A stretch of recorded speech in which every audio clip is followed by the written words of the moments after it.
환율, 주식, 부동산, IT 등 경제 이야기만 나오면 머리가 아프셨죠?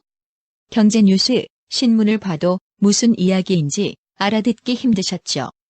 경제 브리핑 불편한 진실이 여러분의 확실한 두통 치료제가 되어드리겠습니다. 경제 뉴스가 연예 뉴스처럼 쉽게 들리는 그날까지. 경제 브리핑 불편한 진실.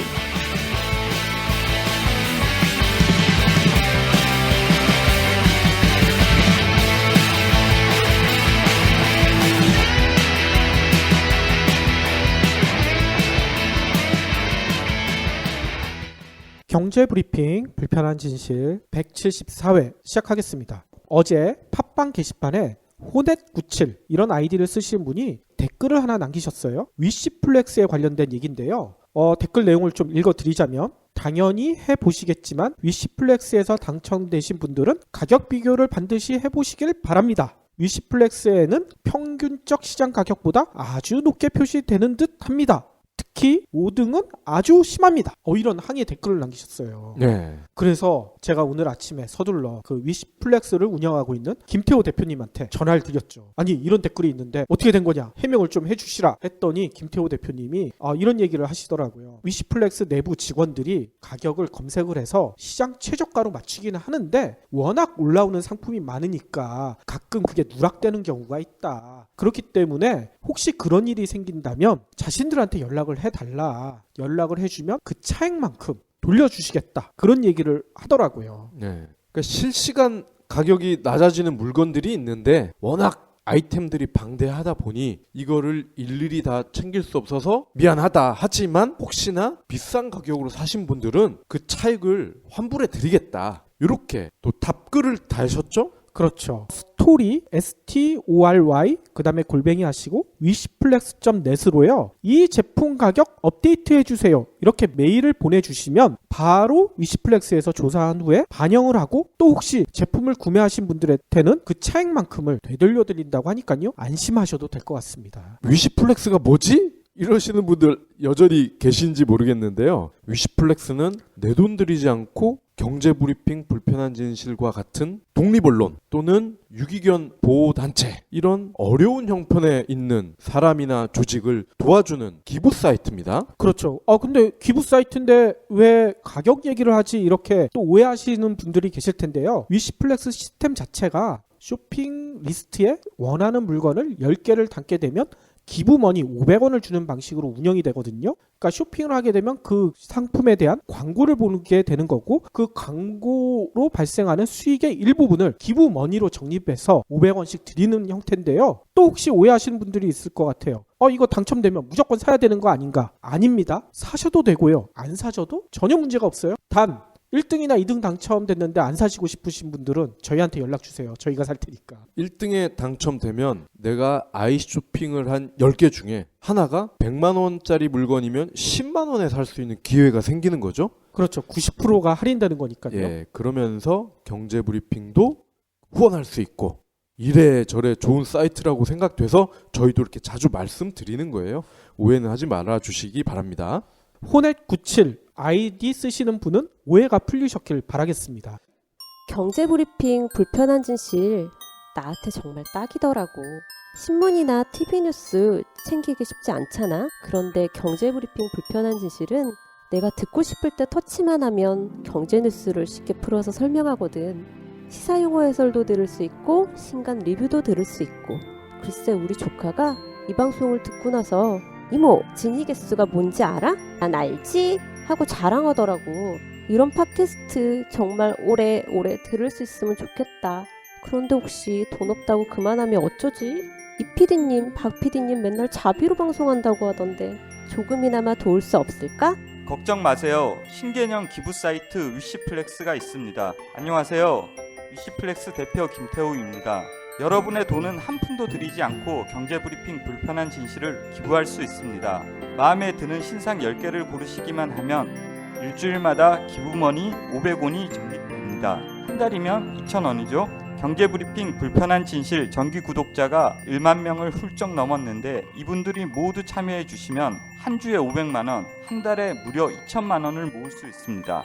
이 정도면 PD 박 PD님 신세 타령하지 않아도 되겠죠? 위시플렉스는 스마트폰 앱은 물론 PC에서도 만날 수 있습니다. 유기견 살리기, 저소득 가정 아동 돕기 등 다양한 기부 프로젝트가 있으니 많은 후원 부탁드립니다. 그러면 오늘 꼭 챙겨야 할 경제 브리핑. 대한민국이 땡땡 공화국이다. 이 얘기 많이 들으셨죠? 네. 땡땡이 뭐예요? 부채. 그렇죠. 대한민국 각 경제 주체들의 부채가 진짜 기하급수적으로 늘어나고 있다고 하는데 이게 멈추지를 않고 있는 것 같아요. 또 생각났어요. 아, 또 뭐가 생각나요? 불륜. 불륜은 이 다음에 할 얘기잖아. 불륜은 잠깐 참아주시고요. 오늘 금융감독원이 자료를 하나 발표를 했는데요. 지난달 그러니까 11월 말 국내 은행의 원화대출 채권 잔액이요. 어우, 장난 아닙니다. 1351조 9천억 원. 전달보다 무려 11조 4천억 원이나 늘어났대요. 이 가운데 대기업 대출이 1조 8천억 원이나 늘어난 186조 4천억 원, 중소기업 대출도 3조 2천억 원 늘어난 580조 3천억 원, 가계 대출도 6조 4천억 원 늘어난 555조 5천억 원. 뭐 이렇게 엄청나게 늘어났다고 하는데 문제는 가계 대출과 기업 대출의 연체율이 늘어나고 있다는 거예요. 연체율이란 게 뭔지 아시잖아요. 네. 돈을 못 갚는 거잖아. 돈을 빌렸는데 제대로만 갚으면 부채 공화국이다 이렇게 우리가 걱정할 필요가 전혀 없는데 연체율이 늘어나고 있다는 게 이게 문제가 심각하다는 거죠. 11월 말 원화대출 연체율이요 0.74%래요. 이거는 전월 말보다 0.04% 늘어난 거라고 합니다. 최근에도 방송을 했던 기억이 나네요. 소득이 증가하는 속도보다 빚이 늘어나는 속도가 2배 이상 빠르다. 그렇기 때문에 연체율이 늘어날 수밖에 없겠죠. 그렇죠. 근데 여기서 눈여겨봐야 될 게 각 경제 주체별로 대출 연체율을 찾아봤더니만요. 대기업 대출 연체율이요. 1.02%. 전월보다 0.1%포인트가 늘어났어요. 근데 중소기업 대출 연체율은요. 0.98%, 0.05%포인트가 늘어났고요. 가계대출 연체율은요. 0.42%, 0.02%포인트가 올라갔다고 합니다. 좀 이상하지 않아요? 대기업 대출 연체율이 가장 높고 가장 많이 늘어났어? 이거 어떻게 된 거야? 자, 다음 소식입니다. 대한민국은 부채 공화국이기도 하지만 불륜 공화국이기도 하다. 다시 한번 보여주는 사례가 나왔어요. SK 최태원 회장이 아주 충격적인 편지를 언론사에 보냈습니다. 그러니까 내용은 간단히 말해서 현재 부인과는 더 이상 살기 싫다. 혼외 정사를 하고 있었는데 혼외 자녀까지 생겼다. 그래서 이제는 이혼을 하고 혼외 정사의 대상 그녀와 정식 결혼 생활을 하고 싶다. 이런 내용입니다. 아니 근데 최태원 회장의 부인은 되게 유명하신 분이잖아. 예. 예전에 88 올림픽 때 대통령 하셨던 분이죠. 노태우 전 대통령의 딸입니다. 노소영 씨죠. 노소영. 지금 아트센터 나비 미술관인 것 같아요. 여기 관장을 하시는 분인데 신기하지 않아요? 왜 이런 편지를 부인한테 안 보내고 언론사에 보냈을까? 부인한테도 보내고 똑같이 보낸 거 아니에요? 부인한테는 안 보낸 것 같아요. 그렇군요. 근데 재밌는 게요. 이 편지를 보낸 언론사가 세계일보야. 아니 조중동 같은 큰 언론사 빼놓고 왜 세계일보한테 보냈을까? 그러니까 그것도 참 미스테리예요. 그래서 저는 최태원 왕화가 이 문성명 아저씨 추종자인가? 아니 근데 최 회장이랑 노소영 관장은 상당히 결혼 생활을 오래 했잖아요. 그러니까 올 초에 자주 뉴스에 나왔어요. 딸이 해군사관학교인가요? 거기에 입학을 해서 재벌의 딸임에도 불구하고 그것도 여자가 군인 생활을 하고 있다. 이런 식으로 되게 엄친 딸 이런 컨셉으로 포장이 많이 됐었죠. 그런데 이렇게 다 큰 딸내미가 있는 집안의 가장이 혼외 정사를 했었고 그리고 혼외 자녀가 알고 봤더니 6살이에요. 벌써. 그렇군요. 일각에서는 최 회장이랑 노 관장이 벌써 10년 전부터 따로 살았다. 이런 주장까지 나오고 있더라고요. 예. 근데 제가 재밌다고 말씀드린 게 뭐냐면은 제가 재계 취입을 하면서 사실 이런 내용들은 이미 다 파악을 했었던 부분이에요. 그러니까 노소영 관장과 사실상 별거를 10년 가까이 하고 있다. 그리고 몰래 만나는 여자가 있더라. 이런 거는 이미 다 기자들 사이에서는 공공연한 비밀이었단 말이죠. 그런데 왜 지금에 그것도 세계일보에만 단독으로 편지를 보내서 이 사실을 알렸을까? 이게 관심의 대상이라는 거죠. 그렇죠.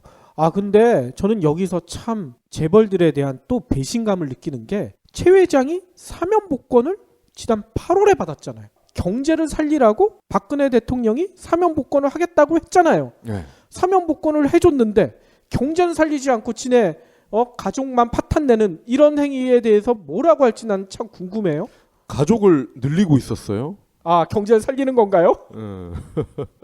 근데 사실 제게 관심은 과연 노소영 관장이 이혼 소송을 먼저 할 것이냐. 우리나라는 유책주의잖아요.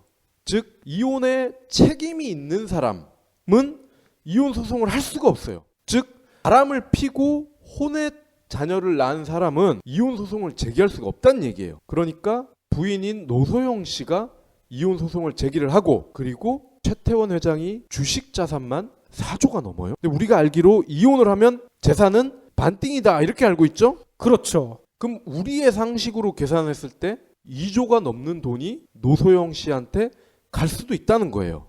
근데 제가 좀 더 살펴보니까 재벌은 또 이게 또 다르더라고. 뭐가 달라요? 재산 분할에 있어서 우리는 반띵인데 서민들은 반띵인데 이러한 재벌들은 재산 형성 기여도를 따진다고 합니다. 아니 서민들은 재산 형성 기여도를 안 따지는 거예요? 애매하다 이거지. 뭐가 애매해? 같이 본 거지. 그러니까 남편은 주로 회사에서 돈 벌고 아내는 집안에서 가사일을 한다. 이럴 경우에는 애매하다 이거야. 이거 누가 더 기여도가 높냐 이거를 판단하기가 애매하다는 거예요. 그래서 반띵인데 재벌은 그게 아니라는 거야. 재벌 회장이다. 그러면은 당연히 재벌 회장 쪽이 훨씬 기여도가 크다. 이러한 판단이 나온다는 거예요. 노소영 관장이 과연 그런 판결을 받아들일까요? 저는 이거 고소할 것 같은데. 근데 더 재밌는 거는 노소영이라는 아내는 기존의 재벌 아내들과는 다르다는 거야. 뭐가 다르냐? 오늘날의 SK가 누구 덕에 SK가 됐을까? 그렇지. 제6공화국 시절에 이 SK를 키워준 게 바로 노씨 가문 아니에요. 노씨 가문. 노태우 전 대통령이란 말이죠. 노 전 대통령은 최태원 회장이자 사위가 이뻐서 키워줬을까요? 아니 그때는 이뻤겠지. 지금은 안 이쁘겠지만. 사실 뭐 이쁜 얼굴은 아니지. 응? 얼굴 자체는 안 이쁘지. 딸 때문에 속된 말로 뒤를 봐줬단 말이야. 아니 그렇게 따지면 오히려 노소영 관장이 SK 주식의 한 7, 80%를 가져가야 되는 거 아니에요? 그렇죠. 재산 기여도에 따라서 분할을 한다라고 했을 때 과연 노 관장이 나 몰라라 할까요? 그러니까 그건 말이 안 되지. 그리고 나도 이 정도 아는데 노소영 관장은 더 많은 걸 알고 있지 않을까요? 더 추악한 부분도 알 거란 말이야. 그러면 이거를 만약에 최태원 회장이 됐고 내가 회장이니까 재산 형성에 더 많은 기여를 했어. 끝까지 우긴다고 하면 더 추악하고 더러운 부분까지 공개를 해서 여론몰이를 할 가능성이 크죠. 당연하겠죠. 그렇다면 최 회장도 이 사실을 미루어 짐작할 수 있겠죠. 그러면은 재벌 이혼 이래 여태까지 반띵한 경우가 거의 없거든요. 처음이자 마지막으로 반띵 이상을 가져갈 수도 있다. 이렇게 볼 수도 있는 거예요. 그러니까 노소영 관장이 그렇죠. 60, 70%를 가지고 갈 수도 있다. 그러면은 SK 그룹 이름도 바뀌겠네. 노K로 바뀌겠나?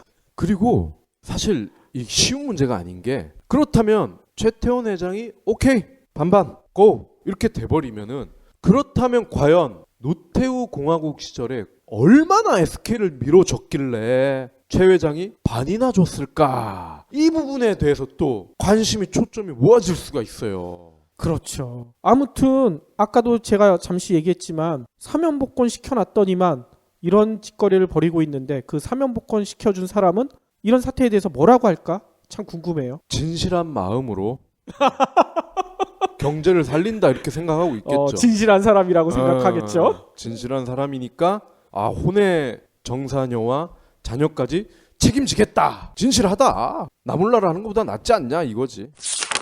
저희가 예전 방송에서도 한번 얘기 드렸었는데 R&D 하면 보통 정부에서 돈을 많이 대주잖아요. 그걸 악용을 해서 대기업들이 세금으로 R&D를 하고 있다. 이런 지적을 한번 했었었죠. 네.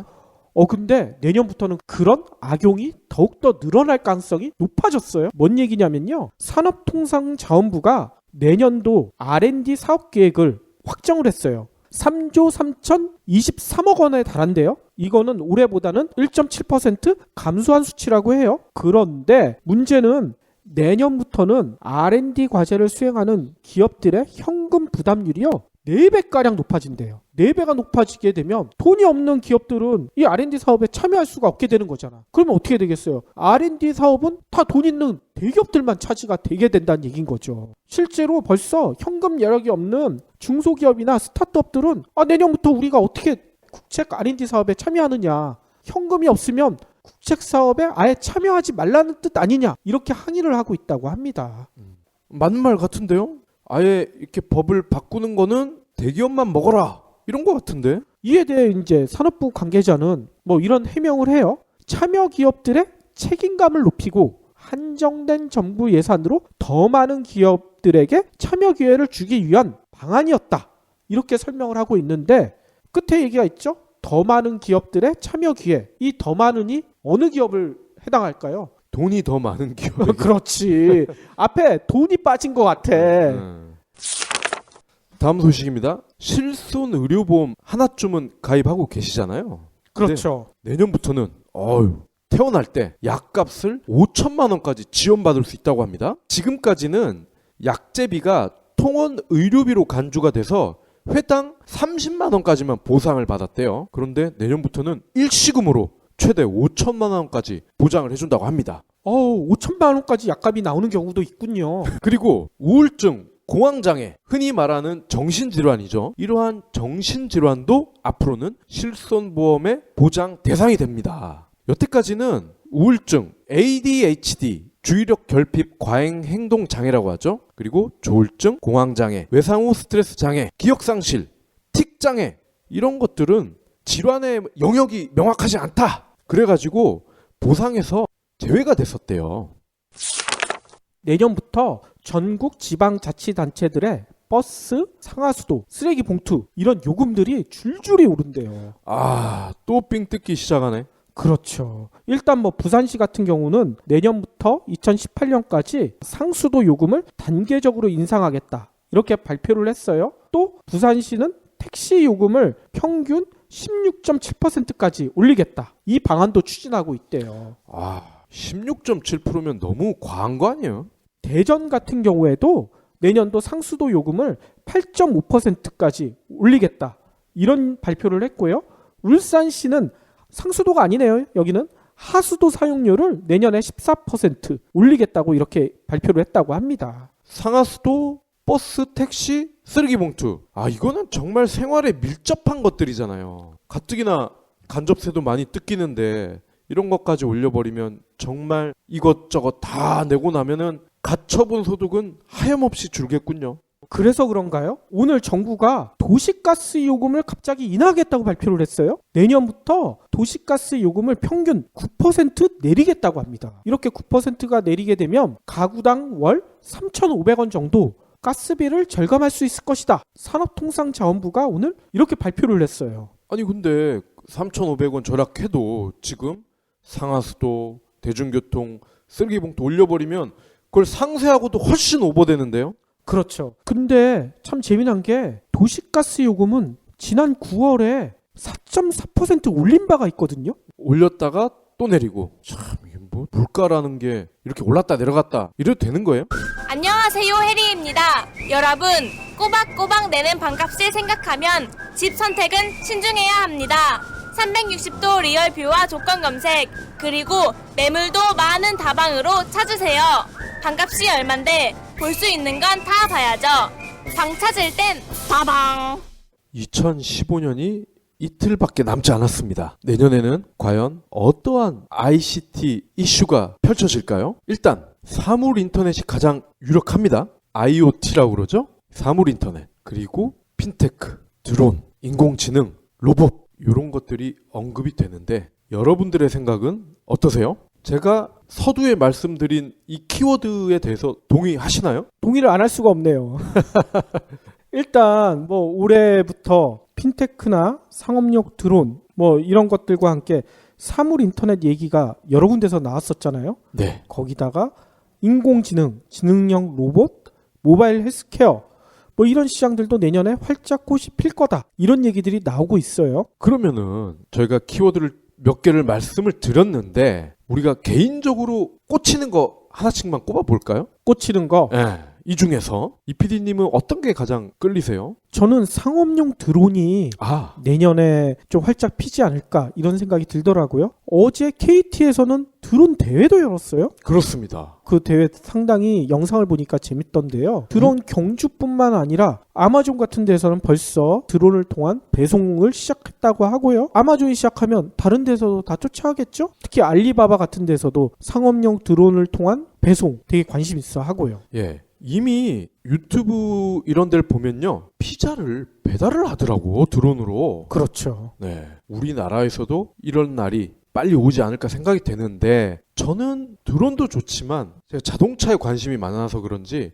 스마트카 쪽에 꽂히더라고요. 아, 스마트카. 네. 스마트카는 말 그대로 똑똑한 차예요. 똑똑한 차. 사람이 할 일을 상당 부분 알아서 해준다. 이렇게 보시면 될 것 같아요. 스마트카를 오늘은 제가 한번 미리 전망을 해보도록 하겠습니다. 일단 스마트카를 더 쉽게 정의를 할 필요가 있을 것 같아요. 스마트폰 플러스 바퀴 4개. 아, 스마트폰에 바퀴가 달렸다. 그렇습니다. 그러니까 말 그대로 우리가 지금 들고 다니는 스마트폰에 타이어를 4개를 단다. 이렇게 보시면 돼요. 아니 그러면 사람은 어디로 타? 좀 더 키워야겠죠. 바퀴를 달 수 있을 만큼 스마트폰을 키워야 되겠죠. 요즘 자주 등장하는 자율주행차, 전기차 이러한 개념이 여기에 포함이 되는 거죠. 그런데 재밌는 게 이 스마트카가 기존의 내연기관 자동차, 즉 지금 우리가 몰고 있는 휘발유나 경유차 얘네랑 완전히 다를 수도 있고 거의 같을 수도 있다. 이게 뭐 각기도도 아니고 이게 뭔 얘기예요? 이게 완전 극과 극인데 과연 어느 쪽이냐에 따라서 앞으로 제가 곧 말씀을 드리겠지만 삼성, 현대차, LG 우리나라를 대표하는 재벌들이죠. 이 재벌들의 순위 자체가 바뀔 수가 있습니다. 스마트카가 스마트폰을 만드는 것과 큰 차이가 없다. 그러면은 삼성전자나 LG전자가 향후 20년 이상 국내를 대표하는 재벌 1, 2위를 다툴 것이고 반대로 현대차는 재계순위 10위에서도 탈락할 수도 있다. 그런 얘기죠. 하지만 카는 카다. 스마트카라고 해서 카가 아닌 건 아니다. 이게 사실로 밝혀진다면 현대차의 기득권은 계속 유지가 되겠죠. 분명한 거는 아직까지는 정답이 없다. 모른다. 이거기 때문에 다들 스마트카에 주목을 하고 있는 거죠. 대표적인 국내 재벌 이재용 삼성전자 부회장을 꼽을 수가 있죠. 그리고 구본준 LG전자 부회장, 그리고 정의선 현대차 부회장. 이 세 사람도 스마트카가 앞으로 내가 살 길이다 하면서 이미 공개적으로 천명을 했어요. 자, 그러면 일단 우리 이재용 엉아의 행보부터 살펴보겠습니다. 이재용 부회장은 최근에 자동차 전장이라고 하는 사업팀을 신설했습니다. 자동차 전장이 뭔 얘기인가요? 네, 바퀴, 동력기관을 제외한 거의 모든 부품 이거를 자동차 전장이라고 보시면 됩니다. 달리는 거, 직접적으로 달리는 거에 관계된 게 아닌 모든 부품을 만들겠다. 이게 이재용 부회장의 의지라고 보시면 됩니다. 자, 그러면 우리가 아는 삼성은 이미 2000년, 15년 전이죠. 이재용의 아빠인 이건희가 손을 들었어. 르노 닛산에 삼성차를 팔아버렸단 말이죠. 그랬었죠. 천문학적인 손실을 보면서요. 그런데 왜 아들이 갑자기 자동차 사업을 다시 한다고 뛰어들었을까 궁금하실 거예요. 근데 제가 방금 말씀드렸잖아요. 스마트카는 스마트폰 또는 자동차 둘 중에 하나다. 근데 만약에 스마트폰 쪽에 가까운 사업이라면 나도 할 수 있다. 이렇게 생각을 한다는 거죠. 이재용 부회장이. 왜 그렇게 생각을 하느냐? 페이팔을 만든 그 유명한 앨런 머스크. 이 앨런 머스크가 테슬라로 지금 성공 가도를 달리고 있잖아요. 근데 이 아저씨도 사실 따지고 보면 IT 회사 개발 기획자란 말이야. 그러면 이재용이 봤을 때는 아니 페이팔 전자 결제 수단을 만든 과대망상 환자도 성공했는데 나는 삼성전자 오너인데 내가 잘하면 더 잘하지 못할 리가 있겠어? 이런 자신감이 있다는 거죠. 그렇군요. 아니 근데 저는 여기서 좀 의문이 드는 게 바퀴나 동력 기관을 제외한 부분이잖아요. 근데 자동차에서 가장 중요한 게 바퀴나 동력 기관 아닌가요? 그렇습니다. 근데 그거는 현재의 내연기관 자동차를 기준으로 했을 때 그렇다는 거죠. 사실 테슬라도 북미에서는 지금 많이 팔리고 있잖아요. 근데 타본 사람들의 말을 종합해 보면은 승차감, 특히 고속 주행 시의 승차감, 이거는 당연히 독일의 유명 세단들 있잖아요. 벤츠, BMW, 아우디, 얘들과 비교했을 때 아직도 차이가 난다고 합니다. 아, 거기도 바퀴나 동력 기관에 대해서는 기술이 많지가 않기 때문에 그렇고. 예, 그렇기도 하고 아직까지는 상당 부분 전문 외주 기관에 의존을 하고 있다는 거죠. 그럴 수밖에 없겠죠. 테슬라가 타이어까지 직접 만들 수는 없잖아요.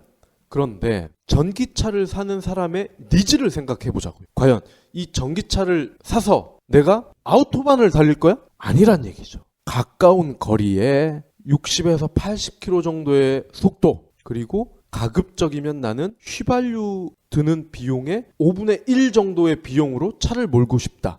이런 니즈가 훨씬 크다는 얘기죠. 고속 주행에서는 아직까지 이들 정통 세단을 따라갈 수는 없지만 100km 이하의 속도에서는 놓친 개친이라 이거죠. 속된 말로. 그러니까 이 자동차의 핵심 기능을 어디에다 놓고 볼 것인가에 따라서 판단이 갈릴 수가 있다는 겁니다. 아, 그렇군요. 자, 그리고 이재용, 구본준, 어떻게 보면 IT 기업에 특화된 오너들 아닙니까? 근데 이들이 자신감을 나타내는 또 다른 이유가 전기차가 IT 기기들이 상당히 많이 들어갑니다. 아까 삼성 전장 사업팀 설명할 때 말씀을 드렸잖아요.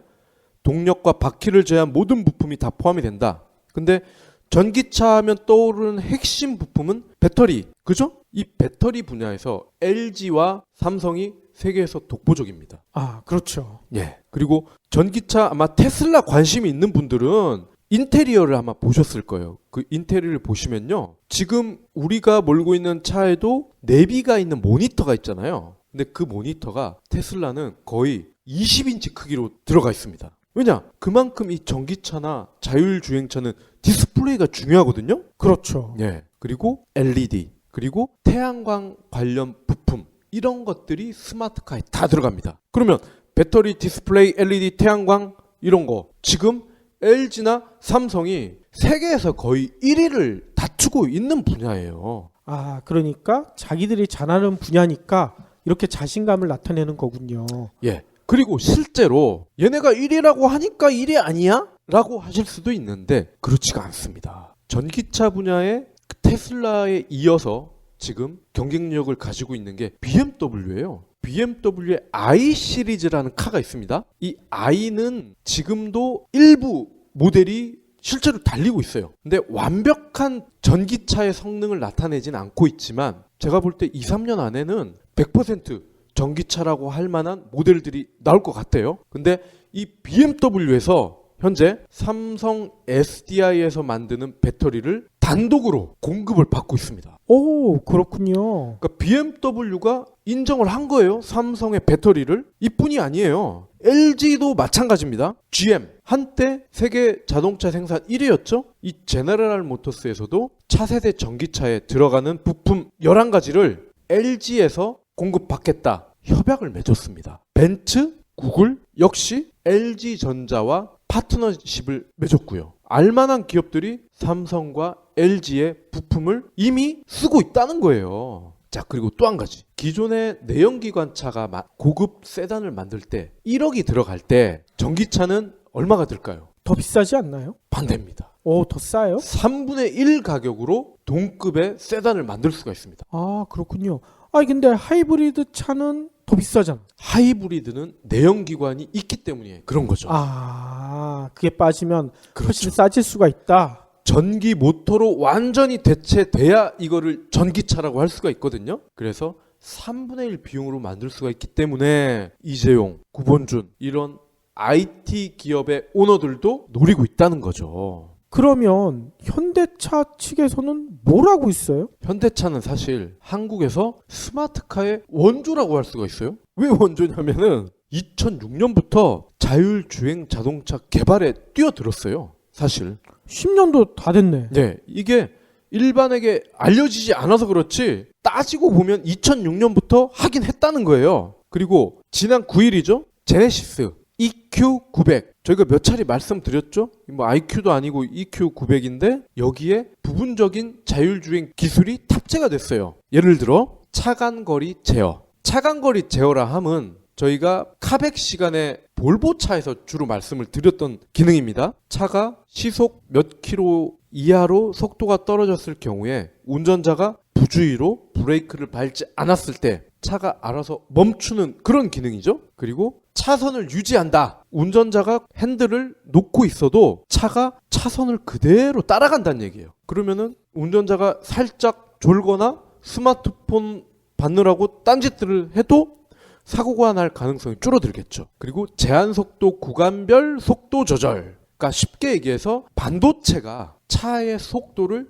제어를 한다. 이렇게 보시면 됩니다. 다만 지금 말씀드린 이런 기능들은 볼보나 벤츠 같은 회사에서 10년 전부터 나왔던 기술들이에요. 아, 새로운 기술은 아니란 얘기군요. 그렇습니다. 그래서 정의선 부회장이 스마트카의 핵심 부품인 지능형 반도체를 우리가 직접 설계하겠다. 이렇게 밝히고 계열사 중에 현대 오트롤이라는 데가 있대요. 여기서 반도체를 설계하고 외부에 생산을 맡기겠다. 이렇게 계획을 세웠어요. 아니, 현대는 예전에 현대 하이닉스 이거 가지고 있다 다 팔아먹어 놓고선 지금 다시 또 반도체를 만든대요? 그렇습니다. 그리고 2018년, 아니 뭐 제가 욕을 한 건 아니고 2018년까지 스마트카 자율주행 시스템 이러한 개발을 하는데 2조 원을 투입하겠다. 모르겠어요. 이 현대차 사이즈의 2조 원이라 하면 글쎄요. 이거 푼돈인 것 같은데 이걸로 될까 모르겠네. 그리고 현대차는 또 세계 최초 타이틀이 하나 있어요. 수소연료 전지차를 세계 최초로 양산했다. 이게 최초입니다.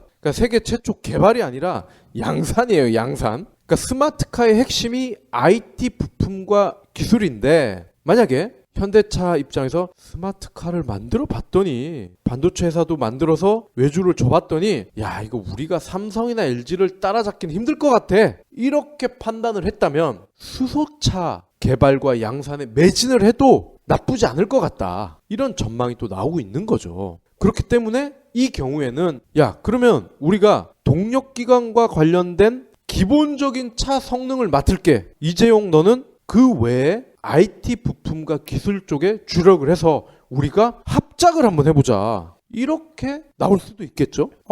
충분히 가능하겠네요. 예. 그런데 중요한 거는 그겁니다. 다시 반복된 얘기지만 스마트카가 스마트의 방점을 찍는 제품이 될 것이냐 카의 방점을 찍는 제품이 될 것이냐. 그런데 재밌는 거는 이에 대해서 현대차는 이렇게 얘기합니다. 스마트카도 카다. 카는 기본적으로 운전하는 재미가 있어야 된다. 만약에 내가 5천만 원을 주고 고급 세단을 샀는데 에버랜드에 있는 범퍼카를 모는 느낌이 나면 당신은 사겠느냐? 어떻습니까? 이PD님 5천만 원을 주고 전기차 샀어. 근데 밟았는데 에버랜드 범퍼카 느낌이야. 후회를 하실 것 같아요? 잘 샀다 이렇게 생각할 것 같아요. 근데 저는 이 얘기를 하고 싶어요. 스마트폰이 나왔던 초창기에 스마트폰도 전화다. 당연히 통화 기능이 가장 우수해야 된다. 이 얘기를 많이 했었잖아요. 그렇죠. 근데 요즘 누가 통화 기능 얘기를 해? 그렇지. 요즘은 다 스마트폰에 들어가 있는 앱이나 나머지 기능들을 얘기하지 통화 기능은 기본이란 말이에요. 전기차도 마찬가지가 되지 않을까 싶어요.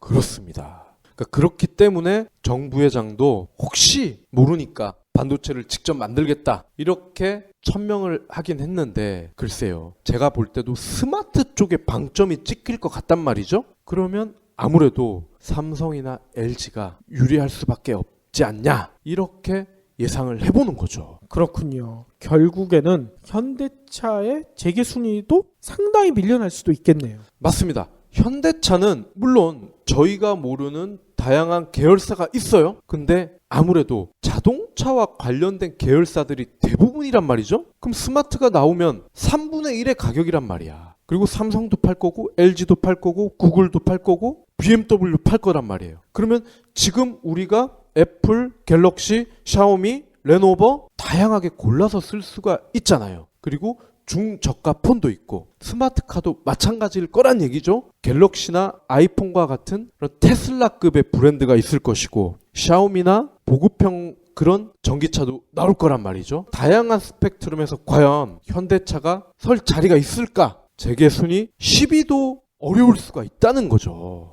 아, 그렇군요. 아무튼 현대 하이닉스 판 거를 이쯤에다 땅을 치고 후회하겠네. 그렇겠죠. 그러니까 이 시점에서 혹시 주식을 하는 분들은 뭐 삼성을 사라, LG를 사라 이게 아니라 삼성이나 LG가 이제는 스마트폰, 냉장고, 에어컨만 팔아서 돈을 벌 수는 없다는 겁니다. 즉 스마트카로 기업의 중심 역량을 이동시킬 수가 있다는 거예요. 그러면 매각이나 매도 시점이 굉장히 중요할 수가 있겠죠? 이거는 여러분들의 판단에 맡겨야 될 일이고 마찬가지로 현대차. 내가 지금 현대차 주식을 가지고 있어. 아니면 곧 살 거야. 이런 분들도 깊이 한번 생각을 해보실 필요가 있겠죠. 내가 과연 현대차 주식을 보유를 하고 있어야 되냐? 아니면 하루라도 빨리 팔아야 되느냐? 신중하게 선택을 하셔서 개인 자산에 유리한 쪽으로 결과가 나오기를 기대해 봅니다. 그렇군요. 아니, 그러면 저같이 지금 트라제를 10년째 몰고 있는 사람일 경우 몇 년을 더 기다려서 전기차로 바꿔야 될까요? 내년에 테슬라의 보급형 모델이 들어오거든요. 그게 제 생각에는 관세나 뭐 물류세 이런 걸 감안을 했을 때 4천 초반 정도 될 것 같아요. 4천 초반이면은 글쎄요. 대중적이라고 하기는 조금 비싸죠. 그런데 이것도 아마 6개월, 1년 정도 지나면 3천 중후반으로 가격이 떨어질 겁니다. 그러니까 넉넉히 잡아서 2년 정도만 더 기다리신 다음에 전기차를 사시면은 비교적 합리적인 구매를 할 수 있지 않을까? 제 추측은 그렇습니다. 아, 그러면 트라제 앞으로 2년 더 몰아야 되겠네요. 예, 2년을 더 끄세요. 예, 알겠습니다.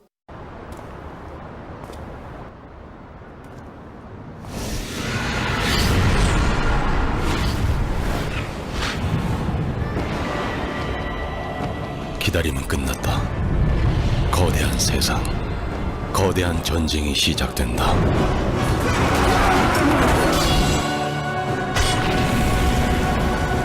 모바일 RPG의 새 역사. 이데아. 오늘 제가 외신을 보다 보니까 이런 얘기가 있더라고요. 상냥한 미소를 띠고 한 손으로는 악수를 하면서 다른 손으로는 뺨을 때린다. 만약에 박 PD가 이런 황당한 일을 당했다고 하면 어떻게 하실 거예요? 가만히 있으실 건가요? 얘는 손으로 뺨을 때렸다면서요. 네. 그럼 난 잡고 있는 손을 내 어깨에 걸쳐서 유도로 맺혀버리죠 그냥. 유도할 줄 아시나 봐요. 그럼요. 재미 인권단체 가주 한미 포럼이란 데가 있는데요. 어제 한국과 일본 정부가 발표한 일본군 위안부 문제의 합의 타결을 이런 식으로 설명을 했어요. 한마디로 일본이 우리나라한테 상냥하게 미소를 치면서 악수를 청한 다음에 다른 손으로 뺨을 때린 것이다. 이렇게 표현을 한 거죠. 특히 이 단체는 뭔 얘기를 했냐면 일본은 말로는 사과한다고 하면서 소녀상을 반대하고 할머니들, 그러니까 위안부 할머니들이죠. 할머니들을 거짓말쟁이라고 하고 돈 많이 받는 창녀라고 이런 표현까지 했는데 지금 와서 합의가 끝났다. 이렇게 하는 게 도대체 말이나 되느냐 이렇게 비판을 한 겁니다. 근데 뭐 자주 비교되긴 하지만 같은 전범 국가인 독일과는 너무 차이가 나죠. 그렇죠. 독일은 홀로코스트 박물관도 있고, 그죠? 그리고 총리가 매번 기념비나 이런 데 가서 무릎을 꿇고 눈물도 흘리고 죄송하다 반복을 매년 하잖아요. 그렇죠. 그래서 어제 저도 합의 그 내용을 보면서 어떤 장면이 떠올랐냐면 제가 좋아하는 JTBC 예능 프로그램 중에 내 친구의 집은 어디인가 여기서 얼마 전에 독일 편이 방영이 됐었어요. 이 독일 편에서는 홀로코스트를 직접 찾아서 내 친구의 집에 출연진들이 직접 거기에 참배를 하는 이런 장면도 실렸고요. 특히나 눈길을 끌었던 건 독일의 수도인 베를린 도심 한가운데에 있는 홀로코스트 메모리얼 공원 이 장면을 보여주더라고요. 가장 금싸라기 땅에 이 추모하는 공원이 엄청 규모도 크더라고요. 같이 갔던 친구 중에 하나가 물어봤죠. 이렇게 금싸라기 땅에 이런 거를 마련하는 이유가 도대체 뭐냐? 그랬더니 독일인인 다니엘이 이런 표현을 해요. 베를린 중심에 추모공원이 있는 것은 그만큼 중요하다고 독일인들이 인식하고 있는 것이다. 부끄러운 역사이기 때문에 더더욱 잊혀져서는 안 된다는 철칙을 독일인들은 가지고 있다. 이렇게 설명을 했어요. 그러니까 비싼 땅에 이런 추모공원이 있는 게 오히려 당연하다. 이렇게 설명을 한 거죠. 얼마 전에 국가 부도 위험 지수가 공개됐잖아요. 근데 가장 부도가 날 가능성이 낮은 국가 1위가 독일이었어요. 이것만 봐도 독일이 왜 가장 부도가 날 가능성이 낮은지 알 수가 있죠. 그렇죠. 특히나 이 내 친구의 집에서 그 독일인 출연진인 다니엘은 노잼으로 불리거든요. 재미가 없는 캐릭터다. 이렇게 여겨지고 있는데 다니엘이 스스로가 노잼인 이유를 이렇게 표현을 해요. 독일인이 재미없는 것은 아마 반성할 일이 많기 때문이 아닐까 싶다. 부끄러운 역사이지만 숨기지 않고 오히려 드러내 잘못을 잊지 않는다. 이것이 독일인들이 역사를 기억하는 방법이다. 그렇기 때문에 스스로도 너무 드러내놓고 재밌어도 너무 떠들게 웃지 않는다. 이렇게 설명을 하더라. 네. 일본은 부끄러운 역사를 숨기려만 하고 오히려 거짓말을 하고 있는 거죠. 한국과 일본의 위안부 문제 타결 관련해 가지고 일본 신문들은 뭐라고 전했는 줄 아세요? 일본의 유력지인 요미르 신문은요, 박근혜 대통령한테 이런 충고를 했어요. 스스로 부채질을 해놓은 일본 내에 높아진 혐한 감정을 거두려는 노력을 하라. 이게 과연 부끄러운 역사를 반성하는 자들의 태도인가요? 그리고 이 뺨을 맞았는데도 우리는 그냥 참고만 있어야 되는 건가요? 생각을 해봐야 될 것 같습니다.